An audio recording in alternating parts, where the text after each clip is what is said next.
Hello everyone and welcome to Expert TV, brought to you by the Global Institute of Training and Presenting. Support, development and community for exceptional trainers, presenters and workshop leaders from across the globe. My name is Paula Smith and it is my pleasure to be your host today. Now we're very excited to have Jacqui Hinds with us today. And Jacqui Hinds is the chair of the Society of Emotional Intelligence in London. Now, Jacqui is a little bit far away from Perth, Australia today, and I believe it's a little bit chillier in London than it is today in Perth. Now, before I welcome Jacqui onto Expert TV, I'll tell you a little bit about her. So, Jacqui is a certified emotional intelligence coach and leadership consultant. Now, she's worked with a variety of progressive corporate organisations for over 20 years, and she spent the last 10 years within the National Healthcare Service, with two of the largest healthcare organisations in UK and Europe. She's got over 30 years experience working in the human resource development arena, and Jacqui says a good understanding of emotional intelligence principles has been essential while working with management and staff during organisational changes. Jacqui's also been a leadership consultant and also an education training manager, in fact within organisations with more than 15,000 staff. So apart from being the chair of the Society of Emotional Intelligence, the UK chapter, Jacqui also enjoys working on women's empowerment programs and personal and leadership development projects around the community. So a big welcome to Jacqui Hinds. Hello, Paula. Thank you for inviting me. Lovely to speak to you after so long and to see you face to face. No, it has been a few years, hasn't it? Jacqui and I were in a program about 8 years together in the UK. So it's wonderful to have you on the show today. Thank you. So Jacqui, before we get into the nitty-gritty about emotional intelligence, can you tell us a little bit about what emotional intelligence exactly is? There's so many people that hear the term EI, but don't exactly know what it means. Right, okay. Thanks for asking, Paula. EI, or emotional intelligence, sometimes is referred to as EQ. So you will see EQ or EI. EQ is emotional quotient, and that is the measurement we use on emotional intelligence. So it's the mechanics that you use to measure your emotional intelligence. Whereas emotional intelligence is a collection of emotions, how we as individuals can manage our emotions and that of others around us, and how we cope in developing relationships and challenges that we face. Excellent. I never really knew the difference between the EI and the EQ. I thought they were the same thing. So yeah, so thanks for separating those. So now many of our members at GITP are very experienced trainers and presenters, professional speakers. They lead workshops. So is EI or EQ, is that something that comes intuitively and the more they train and present, or is it something they actually have to learn to fully integrate it into their training rooms or their presentations? Right, okay. Not to teach Granny how to suck eggs, because everybody's an expert in their own right. Some presenters and trainers are more in tune with their emotions, dependent on the target audience they're with, and also the work that they actually do, the kind of training that they do. So personal development or coaching, they tend to be more in tune with their emotional intelligence, whereas people that are trainers or presenters around IT or systems tend to need to hone in a bit more to be aware of their target audience and tap into their EI principles to ensure that the target audience needs are met. So it's something that it's to work with. You know, everybody has their emotional intelligence. Some need to tap into it and be more aware a little bit more than others. Okay, so yeah, so is it maybe the more practice that they have is the better that they get at understanding their emotions or the emotions of the people that they're working with? Is that why people maybe in that coaching and training maybe are a little bit more experienced or more intuitive? Absolutely. I think the more you work with individuals, the more you get to understand people on an individual or a team-based level, because you get to understand the different characters. You tap into your emotional intelligence to actually look at others and be able to assess and deliver accordingly. Okay, so when you're designing a presentation, so if we've got back to the basics and you're starting to design a presentation, is there some EI principles or some components that we should consider when we're starting to design a presentation right from the start? Yes, I think with emotional intelligence, when you're looking at your target audience, there are a couple of EI principles that you really do need to sort of like take into consideration when designing. One of them is emotional self-awareness and emotional expression. As a presenter, you are the subject matter expert, and tapping into these EI principles will enable you to break down your presentation in digestible chunks to ensure that your target audience, the needs are met. They've been given the information in digestible chunks so that they can actually understand what you're actually delivering to them. And then they can ask questions around it. So it makes the environment more conducive to a real learning and empowering sort of like experience for them and for the trainer. So is that like simple communication? So in the design, is that what you're sort of referring to? So when you're talking about digestible chunks, is that like that, you know, bite-sized, simple communication for better connection? Absolutely, absolutely. You know, when designing, as we know, we're all trainers and presenters. When designing, less is more. So you can put keywords and anchors and be able to talk around it, but we have to be aware that our target audience may have various levels. So whatever we disseminate has to meet the needs of all of them, and for them to be able to have faith in what you're delivering and also comfortable in asking questions and you being able to actually answer them effectively so that they can go away with that knowledge. So that's in the design aspects of the presentation. But now say they're in front of their audience. So they're in front of their audience and or in a classroom or they're running a workshop. Is there something in EI or the principles of EI that they can use to engage their audience better? Yes, I suppose one of the key EI principles that jumps out is the interpersonal relationships and empathy. So when you're actually designing your presentation and you're in front of them, being able to use humor as part of your presentation is always an icebreaker. It puts your target audience at ease with you, and they get to understand you as a presenter and trainer, and they also are more engaged with you as well. So not to detract from the subject matter, but a bit of humor and understanding of your audience goes a long way in presenting. And I remember someone saying that humour and laughter was a big part of emotional intelligence, and I thought they were making it up, but it's actually true, is it? It is part of the emotional intelligence area. It is true, and it is a big part of it. You know, if we make mistakes while we're actually presenting, the target audience may not necessarily know. If you do a faux pas and they actually pick it up, being able to sort of laugh it off and say, "Oh, I didn't mean to say that," you know, laugh it off. The audience are more receptive to you because you're authentic, you're being yourself, and you can only be that as a presenter and trainer. They'll appreciate it a lot more. So excellent. So now here's an interesting question, and we may get ourselves into trouble with the answer. Do you think that women are more in tune than men in intelligence, or is it a myth, or is there actual some fact around it? Well, not to get myself into trouble now, but tapping into emotional intelligence research, it's been found that women have the leading edge over men. This is true. When it comes not a myth. No, it's not a myth. It's true.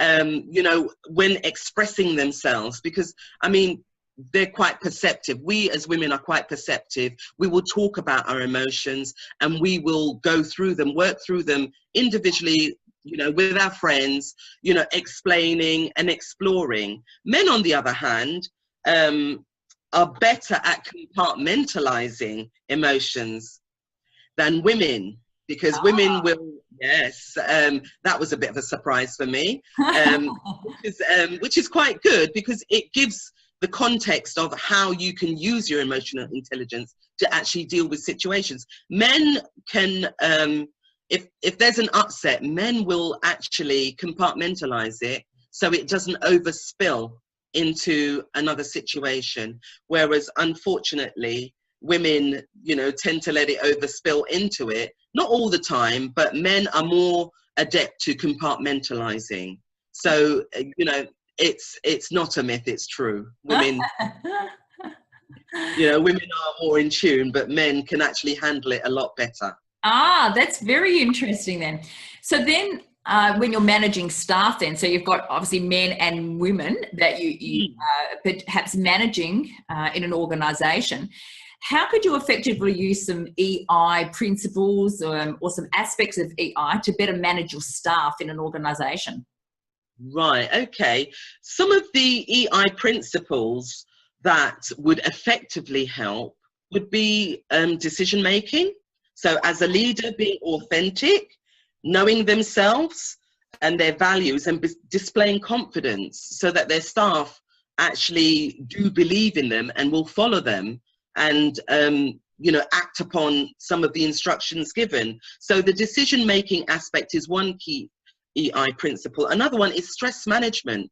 And you know, we all go through stress in every walk of life, in every level of organizations. But as a leader, creating a climate which your staff feel secure is imperative.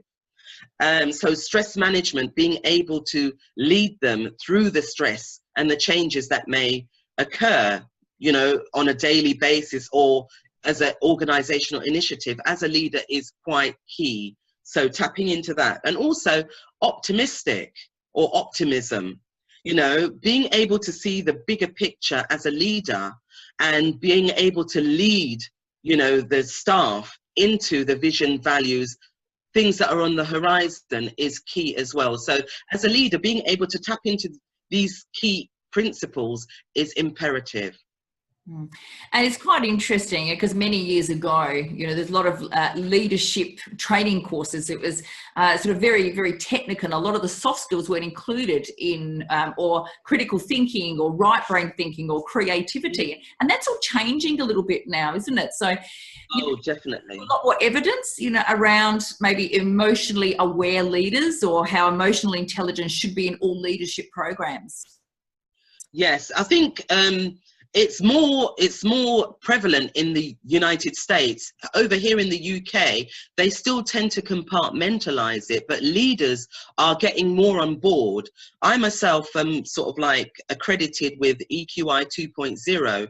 So the framework around that enables leaders to tap into the 5 key principles of their emotional intelligence and the 16 subsets so that they can actually use those around their leadership style and skills to further enhance their arena. So it's working. Excellent. Now, I know that a colleague was a trainer in conflict resolution and anger management. Mm-hmm. And she has gone off to do a lot of training in the emotional intelligence area. And she said it was going to help her immensely with her training in those 2 areas. Have you had any experience in like conflict resolution or anger management training? And is EI part of that suite of skills that you would need to work in those areas? Yes, absolutely. Emotional intelligence is a foundation stone, and the key components on top of that: conflict resolution, anger management, change management, stress management, they're all building blocks on top of the foundation stone.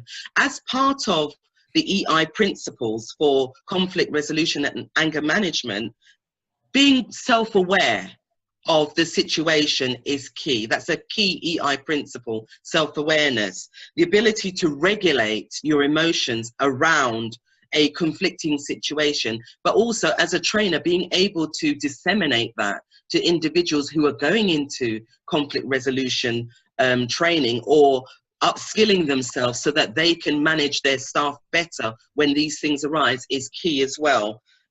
Being able to motivate individuals, that is another key EI component. Being able to do that effectively without creating further conflict is another key principle as well. So yes, these are the foundation stones and building blocks that encapsulate all of the stress management, anger management, change, and conflict resolution sort of like areas, because they're all part and parcel of the same family.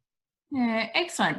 So I know this, you know, neuroscience is a bit of a buzzword, but of course that one is here to stay now. It's inbred in all of our programs, and how important it is to understand the brain. Emotional intelligence, I remember many years ago someone said, oh, it's just a fad. So, but it seems to be a fad that's been around for a very long time. So is it a global thing? Is everyone into emotional intelligence, or is it just some particular countries who are adopting or embracing it more so than others? I think it's global, but it's how they package it up and sell it. You know, for example, over here, psychotherapy, psychology, you know, those are the key principles around emotional intelligence. So when I, for example, am introducing myself and I say that I'm an emotional intelligence coach, you know, somebody will automatically ask me whether I'm a psychologist or a psychotherapist, because they associate emotional intelligence with that. Yeah. But it's getting better over here. It's making people aware that it is a foundation stone to a lot of key principles and initiatives that are happening. It's more prevalent, as I said, in the US. It's, you know, Daniel Goleman. You've got his books. You've got his key principles. You've got Dan Bradbury, who's another expert in emotional intelligence, and they do regular blogs where people tap into and find out a lot more about emotional intelligence and how they can actually adopt the principles within their own working lives and social settings as well. So it's growing, and the knowledge about emotional intelligence is growing as well. So is there a particular part of emotional intelligence, because I know you've had such a huge career, you know, working with thousands of staff and leading, you know, huge organizations, and I know you do a lot of consultancy in that area of emotional intelligence now. So what drove you to want to really work in that emotional intelligence area? Is it because of the big impact that you're seeing, or is there another reason?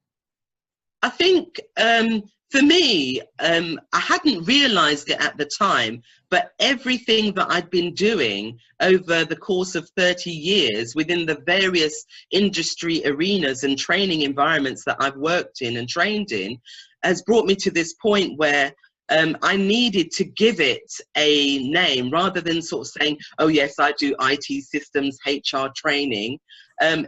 I have always been interested in emotional intelligence and linked myself to the chief exec for the Society of Emotional Intelligence.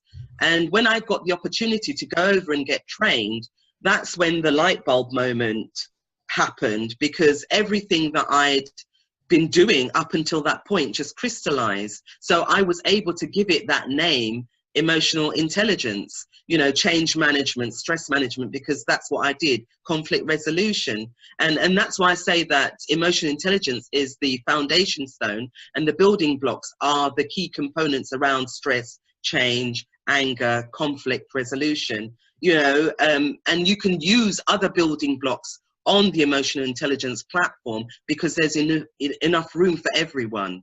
So for me, it was, you know, it was like coming home. Yeah, that's great. So it's good to know, though, that so many trainers and presenters have been using emotional intelligence and quite intuitively. Like, you know, with anything, it's lifelong learning, and any opportunity that we can have to learn more about an area will only assist us to be better trainers and presenters and workshop leaders and coaches and experts in our own right. So now, before you go, Jacqui, have you got a couple of favourite books for some further reading? Now, at GITP, we have a massive global library. So if you're a member, you can tap into the global library and look up emotional intelligence. And there's probably hundreds and thousands of resources for you to read. But what are your favourites, your favourite books that you just love?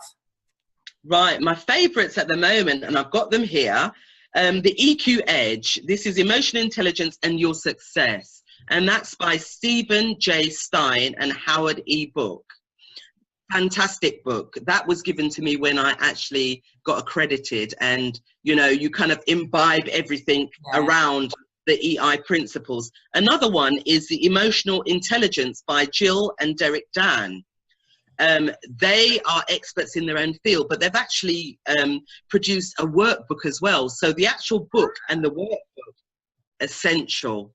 I'm going through it, right now, because I'm actually creating my own emotional intelligence programs, not only for adults, but for children as well. And that leads me on to the last book that I've got, which is Teaching Emotional Intelligence to Children by Lynn Namaka.